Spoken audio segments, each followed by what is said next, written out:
8 de la mañana, 43 minutos, 8:43 en la República de Colombia. Pues a esta hora hacemos contacto con la Fundación ICAL, una fundación que funciona en el municipio de Chía como fundación, pero también como IPS. Y a esta hora pues saludamos a la doctora Mónica Ladino, que es audióloga de la Fundación ICAL. Doctora Mónica, buenos días. Buenos días, Juan Carlos. Qué rico. Gracias por invitarnos a este excelente programa. Bueno, tuve la oportunidad de visitar, realmente parece un campus fundacional muy bonito. Tienen ustedes ahí en la vereda. Háblenos un poquito de la fundación. Sí, gracias, Juan Carlos. Mira, tenemos una sede hermosa, maravillosa, con unos verdes hermosos. Es una infraestructura muy, muy linda, de verdad. La fundación es... este año cumplimos 59 años de fundados, entonces, y la labor siempre ha sido hacia el servicio, hacia la ayuda, hacia el otro. Trabajamos con personas obviamente que tienen pérdida auditiva, tienen discapacidad auditiva, pero también tenemos otros niños que asisten a la institución. En nuestra fundación funciona la IPS, como tú lo dices, y pues obviamente allí brindamos servicios desde la parte de terapias como desde la parte de audiología. En este momento pues estamos funcionando presencialidad solamente desde la parte de audiología. Entonces pues allí estamos para poderles colaborar, obviamente con todos los protocolos, cumpliendo obviamente para garantizar la seguridad de todos los usuarios. Sí, estaba yo mirando el tema de la fundación y tienen una muy buena extensión. Mire que la historia de la fundación que me comentó la doctora Mónica es una historia muy bonita. Las personas que tienen buen corazón, los donantes, pues existen. Háblenos un poquito de esa donación que les hizo una persona raizal del municipio de Chía, todo el proceso que han tenido que ir surtiendo ahí desde la vereda. Esa es la vereda Bojacá, ¿no? Vereda Bojacá, sí, Finca La Fe, vereda Bojacá. Realmente, pues nuestra fundación es una institución privada sin ánimo de lucro y nosotros siempre estamos buscando el apoyo de las personas, como tú lo dices, Juan Carlos, de gran corazón. Sí, han sido muchas las donaciones realmente de quienes nos han apoyado, ladrilleras, han sido muchos, Raizal, como tú lo dices, realmente el corazón de las personas, y cuando tú quieres ayudar al otro y ayudar, sobre todo nosotros, aportamos a la educación y rehabilitación de los niños que son una población muy vulnerable, que no tienen ese recurso para poder acceder a estos procesos, ¿no? De formación, de salud, niños obviamente con pérdida auditiva que no tienen los recursos tampoco para sus ayudas auditivas, y que en la gestión también desde la Dirección General se ha realizado pues todo ese proceso de ayudas. Hemos tenido ayudas internacionales de donaciones de audífonos que nos han permitido precisamente llegar a esta población que tanto lo necesita. Entonces, de verdad que es un momento de agradecimiento también a todos aquellos que han aportado para cumplir esta misión, ¿no? A través de sus donaciones. Sí, de verdad que es una obra muy bonita.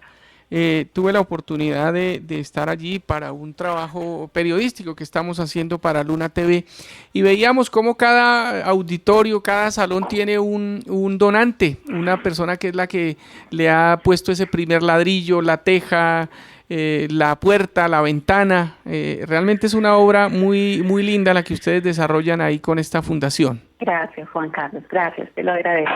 Bueno, saludamos también a la doctora Tania Bedoya, que es audióloga. Doctora Tania, buenos días. Buenos días, ¿cómo están? ¿Cómo va todo por la fundación? Muy bien, como le decía Mónica, siempre con la misión por delante, que es trabajar por nuestros niños de la fundación, y pues en eso se basa todo. Bueno, vamos a tocar unos temas que para mí, ahí escuchábamos en esa promoción que hemos venido entregando desde la semana pasada, muchos temas referenciados con los audífonos, con la pérdida de la audición, de esos cuidados auditivos. Y la primera pregunta sería, ¿cuáles son las causas de pérdida auditiva? Existen diferentes causas, ¿no? Existen diferentes causas por las cuales se puede perder la visión, ¿no? Una de ellas es por la edad avanzada, ¿cierto? Nosotros sabemos que en la medida en que pasan los años, digamos, los órganos se van deteriorando de alguna manera. Entonces, es lo que nosotros llamamos técnicamente presbiacusia, que es la pérdida de la audición por la edad avanzada. Otra de las causas es por exposición a ruidos, ¿cierto? Por ejemplo, hay ruidos que son ruidos de impacto. Las personas que trabajan en la parte militar, por ejemplo, cuando hacen estas actividades, esos ruidos de impacto, el de bala, puede perjudicar obviamente la audición. Otra causa puede ser un trauma craneoencefálico, es decir, por un golpe, ¿sí? En un accidente, por ejemplo, tú ibas bien o simplemente te caíste y te diste un golpe en una zona del cerebro que generalmente es el temporal, se puede obviamente ocasionar lesión a nivel del oído. ¿Es así? Esas Doctora serían esas. Tania, tenemos otras causas, ¿cierto? Sí. Sí, digamos que las más comunes son las que acabas de nombrar. Entre las otras causas puede ser también por un virus, una fiebre muy alta, también puede generar un daño a nivel del oído.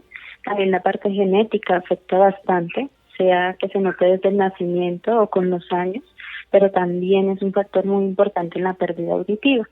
Y otra causa también es por ototoxicidad, que es cuando algún medicamento o alguna droga muy fuerte, especialmente estas drogas suelen ser las que son anticancerígenas, como son todas tan fuertes, pueden llegar también a causar un daño a nivel auditivo.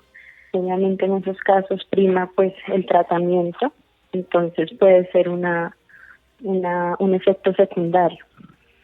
Pero sí, la principal es el envejecimiento. Realmente desde los 50 años se puede empezar a notar una pérdida auditiva que está relacionada con la edad y Sí. suele ser progresiva. Claro. Doctoras, mire, ¿cómo saber, o sea, cómo la gente sabe si realmente tiene pérdida auditiva o no? Sí, hay algunas señales realmente que nos indican si tenemos una pérdida auditiva. Digamos que a veces una forma de reconocerlo es cuando estamos, digamos, en una reunión y alguien nos habla, ¿cierto? Y las personas empiezan a decir, ¿cómo? ¿Me repite? ¿No escuché? Esa es como una de las señales. Digamos que señales que podemos identificar que algo está pasando con la audición. Otra puede ser cuando vemos que suben el volumen del televisor. Entonces, claro, como no estamos escuchando muy bien, pues tendemos a subir el volumen. Hay cada dificultad para la parte de la comprensión de la información. Entonces, el entender lo que los otros dicen, sobre todo cuando son ambientes muy ruidosos. Entonces, en esos contextos como cuando estás en el restaurante, ¿cierto? Y vas con tu familia a comer y ese ruido tampoco ayuda. Entonces, ¿cómo? No entiendo. ¿Me vuelves a repetir? Es otra forma, ¿no? En otra situación donde podemos encontrarlo. Cuando, por ejemplo, las personas obviamente murmuran o hablan un poco más bajito, y obvio no se les va a entender porque es una intensidad de voz muy baja, ¿no? Se evidencia mucho la dificultad, por ejemplo, para entender la conversación, sobre todo de las voces femeninas, porque son voces muy agudas, ¿sí? Y generalmente en las pérdidas auditivas, ese rango frecuencial que primero se empieza a afectar es el relacionado con esas frecuencias agudas, y es lo que hace que sea un poco más difícil entender esas voces de mujer, ¿no? Otra causa, por ejemplo, otra señal de pérdida, es al escuchar el teléfono. Entonces empieza a cambiar, no, pero por acá no, escucho como mejor por este lado, ¿sí? Ese cambio, y obviamente no se entiende. El poder entender cuando las personas hablan muy rápido también es muy difícil. Las personas con pérdida auditiva generalmente necesitan no que hagamos una articulación súper exagerada, no, pero sí necesitan que manejemos una intensidad de voz adecuada, digámoslo, si ya están con sus ayudas auditivas, y articular un poquito más lento, ¿sí? sin exagerar la articulación, pero un poquito más lento. Nosotros aquí vivimos a diario el tema de escuchar por teléfono. La mayoría de comunicaciones de entrevistas, o un gran porcentaje es por el teléfono. ¿Cómo se puede identificar que alguien ya, digamos, está perdiendo el tema auditivo en el teléfono? Hay que repetirles varias veces porque no nos escuchan muy bien. ¿Cómo se identifica que es otro indicador? Sí, básicamente en teléfono lo que uno evidencia es que las personas piden esa repetición, como tú le estás diciendo. Bueno, hay veces que la gente se limpia los oídos. Entonces, yo he visto por lo menos que el bolígrafo, la tapa del esfero ahí limpiándose el oído. En otras ocasiones veo inclusive la llave, el dedo, el palillo, el copito. Los oídos se deben limpiar. Pues esa es una de las preguntas, y aprovechamos la presencia aquí de la presidenta de Calatrava, Esperanza Forero. Presidenta, buenos días. Buenos días, Juan Carlos, y buenos días a toda la bonita audiencia. Porque son varios los temas de la audición y sus cuidados. Estábamos preguntándole a la doctora el tema de la limpieza, si los oídos se deben limpiar y cuál es la forma adecuada de limpiar los oídos. Y pues realmente los oídos no deberían limpiarse con objetos extraños como los que nombrabas, las llaves, el esfero, nada de eso debería introducirse en el oído. En general el oído, la misma forma que tiene, está diseñado para que él solo vaya eliminando la cera. Y realmente la cera se produce más bien externamente. A veces podemos sentir que tenemos el oído lleno de cera, pero realmente está más que todo en la entrada del canal auditivo. Entonces, la cera es buena, la cera protege al oído, por eso justamente está ubicada en la entrada. Y por eso es importante no tocarla mucho, no molestarla, porque si está ahí es por algo. Igual, eventualmente ella debe ir saliendo. Realmente los oídos se deben limpiar solo cuando ya hay una acumulación excesiva de cera o ya cuando la cera lleva mucho tiempo dentro del oído y no ha salido, que se empieza a poner turista, que empieza a molestar. En esos casos sí se debe limpiar, pero no lo debemos hacer nosotros mismos. Lo debe hacer un profesional que sepa el tema, sea un otorrino o sea un audiólogo, alguien que tenga cuidado, que pueda estar mirando y que pueda sacar solo la cera necesaria de la forma indicada sin lastimar el oído. Sí. Además, porque complementando de pronto un poquito lo que dice la doctora Tania, es que uno piensa realmente que al usar el copito está limpiando, y no, mentiras, lo que está haciendo es introducir más la cera y es lo que va a hacer que se acumule y se genere ese tapón de cerumen. Entonces, el copito, además porque el copito puede llegar en un momento hasta perforar la membrana timpánica, perforar el tímpano. Entonces, para nada es recomendable el uso de los copitos. No es recomendable. Mire, la presidenta decía que alguien especializado era lo que ella decía para la limpieza y pues esa es la razón. Bueno, la audición se puede recuperar si vamos perdiendo, como lo hemos venido diciendo, por múltiples razones. ¿Se puede recuperar la audición? La audición solo en algunos casos puede llegar a recuperarse, especialmente cuando el daño está a nivel más externo, a nivel en la entrada del sonido, que es a nivel conductivo. En esos casos a veces se puede llegar a recuperar. Cuando el daño es un poco más interno, las probabilidades son aún más bajas. Solo en casos muy específicos, en patologías específicas, podría llegar a recuperarse la audición. Pero, por ejemplo, entre las causas más comunes que ya nombrábamos, cuando es por envejecimiento, por exposición a ruido, por un golpe fuerte en la cabeza, en ese tipo de casos, la opción de que la audición recupere es mínima. Realmente no hay forma de recuperar la audición en esos casos.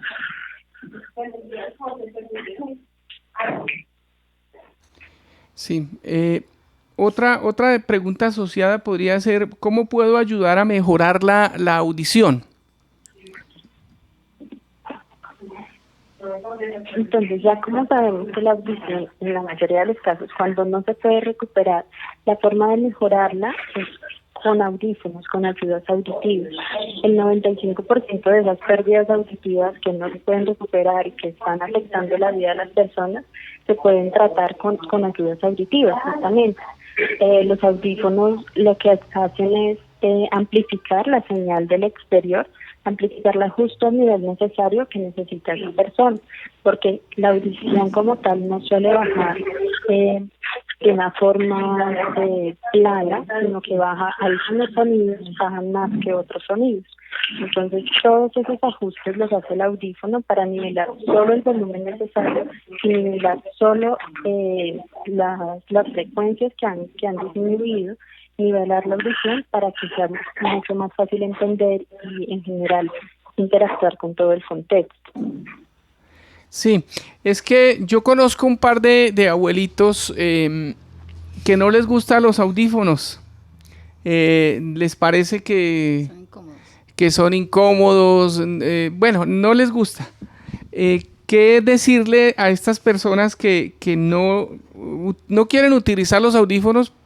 Y como ustedes lo mencionan, los beneficios de los audífonos, ¿cuáles serían?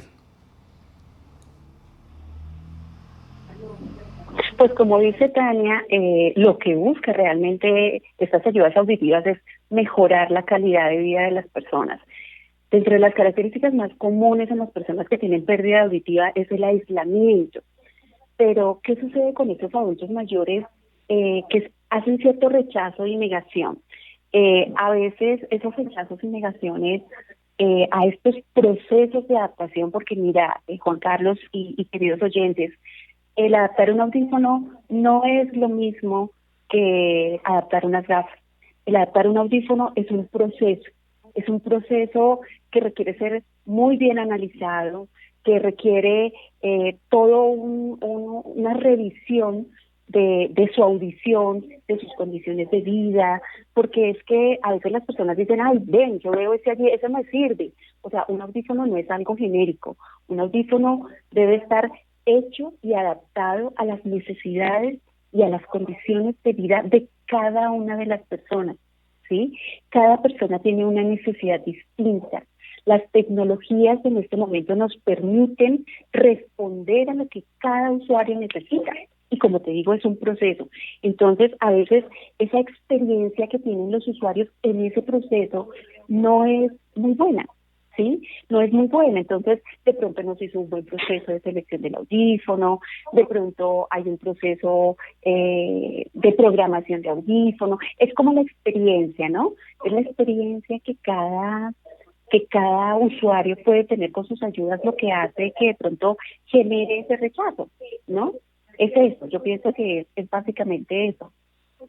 Sí, también porque estamos acostumbrados a esos audífonos grandes, que en los que se escuchaban muchos ruidos, y ya los audífonos realmente no son de esa forma, han mejorado muchísimo. No pesan nada, no se sienten, el sonido es muchísimo más cómodo. Entonces sí, es un proceso de adaptación también mucho más fácil al que de pronto otras personas hayan escuchado anteriormente. Una de las preguntas que surgen ahí es si la persona necesita dos audífonos, ¿con uno solo le basta o necesariamente debe utilizar los dos? Lo ideal es que utilicen los dos audífonos, ¿cierto? Generalmente uno que ve desde el sistema de salud, cuando los usuarios llegan y se les diagnostica una pérdida auditiva, digamos que el proceso es, vamos a adaptarle uno y luego el otro. O finalmente terminan desistiendo, como tú lo dices, puede ser, no, solo que me den uno. ¿Qué sucede cuando se tiene pérdida en los dos oídos y solamente se adapta a uno? Si tú adaptas solamente uno, lo relacionado con la ubicación de las fuentes sonoras, solamente tienes 180 grados de audición y los otros 180 se pierden. A nivel cerebral, tiene que ver todo un tema relacionado con procesamiento de la información, ¿sí? Porque se vuelve el cerebro también perezoso. Hay una parte del cerebro que no se está activando con esa estimulación y se está perdiendo un 50% de información, ¿sí? Entonces, sí es importante, sí debemos lograr ese equilibrio y es a veces lo que yo les digo a los usuarios. Es como cuando las señoras se ponen un zapato de tacón y otro sin tacón, así, tal cual. Entonces estaríamos como cojeando y la información estaría llegando a la mitad. Claro. Entonces sí es importante para la estimulación, para el desarrollo, porque muchas habilidades se van perdiendo. Sí, es así como pues surge la pregunta, por ejemplo, si el uso de audífonos durante mucho tiempo puede afectar mi audición. Es que yo quiero hacerle la claridad, doctoras, de los dos audífonos, porque esta pregunta me cala directamente a mí, que todos los días estoy en la radio, que tengo que utilizar audífonos, que aun cuando esté también en la calle tengo que sintonizar la emisora. Entonces, en el caso hablábamos de los audífonos para ya medicados, que son los que estamos mencionando, pero también los audífonos que uno utiliza para sintonizar la radio, para escuchar música. ¿Ese uso de audífonos durante tanto tiempo también puede afectar la audición? Sí, podría llegar a afectar la audición. Digamos que con el uso de audífonos influyen dos cosas. Influye qué tanto tiempo los estamos utilizando y a qué intensidad, a qué volumen. Entonces, esos dos factores empiezan a jugar, y así sea un sonido moderado, si va a ser durante mucho tiempo, durante jornadas más largas, y al finalizar seguimos expuestos a más ruido y a más sonidos fuertes, el oído sí va a llegar a fatigarse, y después de esa fatiga puede llegar a lesionarse incluso permanentemente. ¿Sí? Igual, si es un sonido muy fuerte, así sea durante corto tiempo, por ejemplo, si no tenemos nivelado el volumen del audífono y lo mantenemos súper fuerte, y en algún momento por algún sonido que de pronto no teníamos, que no estábamos esperando, algún sonido muy fuerte entra, puede llegar también a lesionar los oídos, así sea durante un tiempo muy corto. Entonces, con eso sí es muy importante controlar siempre la intensidad y tener también pausas auditivas, que el oído también descanse de esa carga, de esos sonidos continuos a los que él no está acostumbrado. Sí, con mucha moderación. ¿Cómo se pueden proteger los oídos? Existen diferentes, digamos, protectores para los oídos. Están los protectores, por ejemplo, para el agua, ¿sí? Yo creo que todos han tenido la experiencia de ver que en el mercado hay unos que son como en un material que tú puedes oprimir, digámoslo así, ajustar e introducir dentro del canal. Los más recomendables realmente para el agua son los que son hechos a la medida, que son un material de silicona, son muy suaves realmente y hacen un sello perfecto. Muchos padres de familia, obviamente a los niños les encanta la piscina. No es mala la piscina. ¿Qué es lo que pasa? Siempre tenemos que controlar ese riesgo, que proteger el oído de ese riesgo que es un agua tratada, que es un agua que pues a veces pues no está muy limpia, no está en las condiciones que a veces debería estar, ¿sí? A veces por el mismo descuido de las mismas personas, pero entonces teniendo los protectores, eso ayuda muchísimo porque evita lo que comúnmente se denominan las otitis, que generan un dolor de oído terrible, molestia, fiebre, y hasta en muchas ocasiones las personas, no solamente, obviamente los niños son en porcentajes, ¿sí? Si no miren porcentajes, los niños son los más afectados por agua de piscina. Entonces, ¿cómo los podemos proteger? Haciéndoles protectores auditivos para el agua. Hay obviamente también protectores para ruido. Entonces, en esta parte de salud ocupacional en las empresas, hay unos protectores específicos. Hay que hacer un análisis del ruido en el entorno en el que se encuentra, una medición de ruido, para finalmente saber cuál es el protector para ruido que requieren las personas en la parte laboral, ¿sí? Que atenúe realmente lo que necesita. En muchas ocasiones, estos protectores para ruido, que también son hechos a la medida, no alcanzan a atenuar ese ruido y se requiere de otro protector adicional, que generalmente son los audífonos de copa, ¿sí? Ese es otro tipo de protector. Otro también es el de los músicos. Tú sabes, Juan Carlos y oyentes, que las personas que están en orquestas, que tocan algún instrumento, tenemos protectores también que tienen unos filtros específicos para que no se pierda, obviamente, porque pues tú dices, no, pero me tapa y cómo voy a escuchar el instrumento. No, son específicamente elaborados para el tipo de instrumento que toque la persona, porque al estar expuesto, lo que decía la doctora Tania, tanto tiempo expuesto, pues empieza a lesionar y a afectar la audición. Sí, y otro tipo de ruidos con el que nos debemos proteger a veces es el ruido de las discotecas o los bares que quedan muy cercanos ahí a las viviendas. Ese también necesita un protector. Mire que estos protectores, a veces los mismos de la prisión, hay personas que sí les sucede eso o se despiertan muy fácilmente o viven en lugares donde hay mucho ruido, y estos protectores les sirven mucho. Les ayuda para poder conciliar y descansar y poderse aislar un poquito del ruido, pero sí nos toca protegernos mucho de ese ruido de las discotecas, además, porque si tú te das cuenta, todos en la vida hemos sentido un pito en el oído. Dime si no, Juan Carlos, ¿tú has sentido en algún momento de tu vida un pip? Sí, claro que sí. Y a veces sucede que uno está en la discoteca, cuando sale ese cansancio auditivo, ¿sí? El oído te está diciendo, me lesionaste, aquí estoy, me lesionaste, y llegas a tu apartamento, a un sitio tranquilo, y empiezas a sentir el pito, pero este pito es un pito que te dice una alerta, ojo, me expusiste a ruido, ¿sí? Es como una alerta, pero no se mantiene, porque hay otros ruidos de verdad que hay en el oído, y de pronto muchos oyentes los invitamos que si tienen esas inquietudes, si tienen esas molestias, los esperamos en la IPS para poderlos orientar y ayudar, que es lo que nosotros llamamos unos acúfenos, unos pitos en los oídos, que estos sí a veces tienden a ser permanentes, ¿no? Entonces es un tema para trabajar con ellos ya directamente en la institución. Sí, doctora, el otro tema asociado al oído es el vértigo, ¿no? Así es. En el oído está el órgano del equilibrio, ¿cierto? Y puede verse afectado, ¿cierto? Hay que mirar en estos casos, obviamente se hace un manejo con otorrino, pero también se necesitan exámenes auditivos, ellos sugieren realizar otros exámenes, porque hay que mirar realmente la causa. Siempre la causa es lo más importante en estos casos. Saber qué está desencadenando el vértigo en los usuarios, en los pacientes.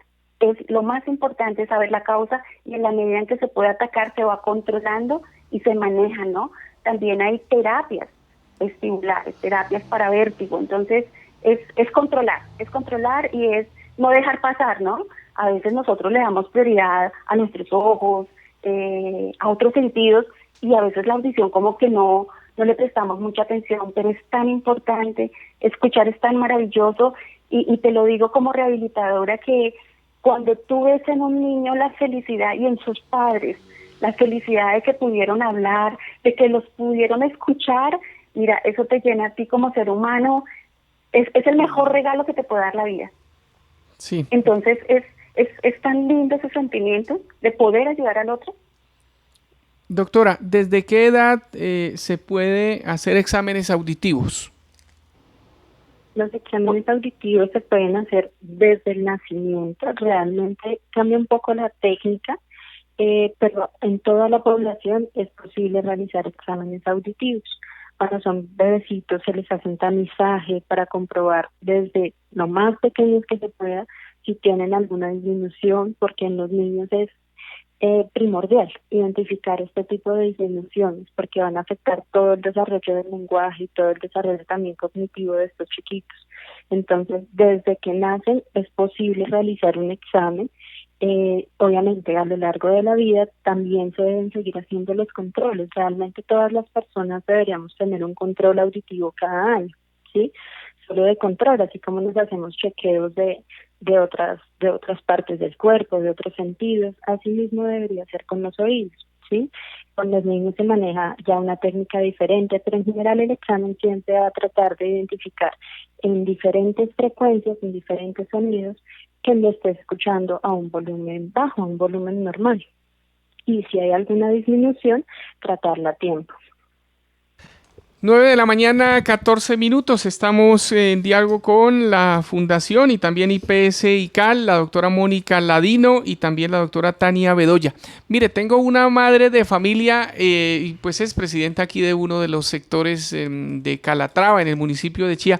Ella tiene ahí una pregunta porque pues a propósito de los temas que tienen que lidiar las madres de familia con sus hijos, pues tiene una pregunta muy oportuna. Claro que sí, gracias. Yo lo he vivido, que hay niños que por curiosidad se introducen en el oído alverjitas o objetos pequeñitos, lentejas, cosas así, cualquier objeto que pueda ingresar al oído.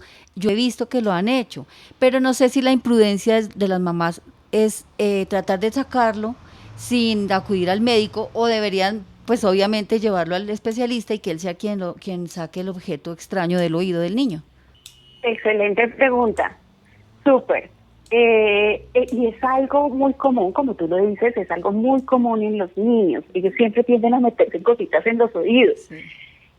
La recomendación es, ¿qué sucede? Nosotros no tenemos de pronto los equipos en casa como para poder mirar, o la pinza requerida para poderlo sacar. Podemos al contrario lesionar la piel del oído, y la piel del conducto es tan sensible que el simple algodón del copito que hablábamos, nosotros decimos lo raya, lo rasguña, lo lastima, lo lacera. Podemos llegar en el momento, obviamente es un niño de tenerlo quieto es difícil, y eso requiere obviamente una precisión, un cuidado. La recomendación aquí es, no, papás, la angustia debemos controlarla y inmediatamente llevarlo a un médico, obviamente un otorrino, ¿sí? O un especialista que lo pueda realmente pues darle el manejo pertinente, porque a veces podemos ocasionar otras cosas, ¿no? Pues ahí está la recomendación, siempre acudir al profesional. Doctoras, ¿cuáles son esos datos de contacto? ¿Dónde pueden ubicar a la Fundación ICAL? Ustedes están fortaleciendo el tema de IPS a nivel auditivo. ¿Cuáles son esas direcciones y datos de contacto? Gracias, Juan Carlos. Nos encontramos ubicados en Vereda Boyacá, Finca La Fe. Lo que ustedes necesiten, se pueden comunicar a nuestro número de teléfono 213-5040. Si tienen alguna dificultad, pueden llamarme directamente. Yo estoy disponible a aclarar inquietudes, lo que necesiten. Mi número de celular es 320-207-3202. Estoy allí para responder inquietudes, para colaborarles, y en nuestra IPS invitarlos a que vayan y conozcan. Juan Carlos ya tuvo la experiencia de ir, es una hermosa IPS, una hermosa institución, unas excelentes instalaciones realmente. Tenemos una cámara con amortiguada maravillosa, unos equipos de punta, tecnología de punta, entonces allí los esperamos para poderles colaborar, ayudar, lo que necesiten, claro que sí. Pues doctoras, muchas gracias por estar hoy en los micrófonos de Luna Estéreo. La doctora Mónica Ladino, que es audióloga, y la doctora Tania Bedoya. Ya finalmente pues una recomendación para hacer más duradero el oído con todos estos avatares de la vida, a veces de la contaminación auditiva que nos invade. Hacen a todos sus pacientes. Juan Carlos, gracias, discúlpanos. Dale, Tania, dale, tranquila, no te preocupes. La recomendación principal es siempre prestarle atención a los oídos. El oído, como lo decíamos antes, va mostrándonos señales, va mostrándonos síntomas. Entonces es también prestarle atención a esas señales que nos va dando para hacer controles oportunos, para ir al médico a tiempo, protegernos también del contexto que veamos que nos pueda estar afectando, sean ruidos fuertes, o sean infecciones, o sean diferentes cosas que pueden intervenir. Pero entonces sí es como prestarle la atención necesaria para identificar esas cosas que nos pueden afectar a tiempo, que es todo lo que nombramos en el día de hoy. 9 de la mañana, 20 minutos. Pues, doctoras, estaremos muy atentos. Estaremos, yo creo que consultándolas permanentemente para que nos entreguen esas recomendaciones orientadas a mejorar la audición, a cuidar sobre todo el oído, que es uno de los sentidos más importantes. Juan Carlos, a ti muchísimas gracias, a todos los oyentes, gracias por estar hoy aquí y esperamos haber podido responder muchas de sus inquietudes. Un abrazo grande, Juan Carlos, por este espacio que nos regalaste de verdad para poder aportar a toda la comunidad información de salud y apuntándole sobre todo a la prevención y al cuidado de ella. Bueno, muchísimas gracias.